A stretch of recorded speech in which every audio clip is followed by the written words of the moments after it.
Like clockwork, when coastal communities experience heavy rainfall, officials often must prohibit swimming due to unacceptable levels of bacteria in the Long Island Sound. Anything from different runoffs, animal feces, the seagulls, dog waste, things of that nature, and then also our combined sewage overflow. Typically, older cities like New Haven have piping systems where the wastewater and stormwater combine in the same pipe.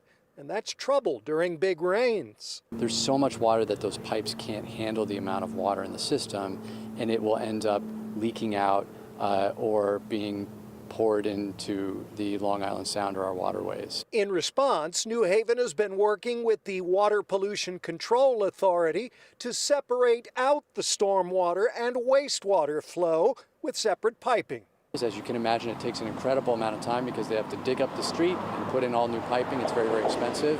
But the Water Pollution Control Authority has been doing that over time. During the summer months following heavy rains, the waters at Lighthouse Park Beach are tested 3 times a week. But hopefully by the weekend, we'll have the beaches reopened. Unlike many beaches, New Haven has a silver lining beneath the gloomy weather. The benefit about Lighthouse Park is that we have splash pads. And so the splash pads are still available for our residents in accessibility to the parks if you still want to cook out and enjoy, enjoy time in the park. The health director said, with fingers crossed, she's hoping to have the waters here at Lighthouse Park reopen for swimming by Friday. But guess what? Maybe more rain over the weekend.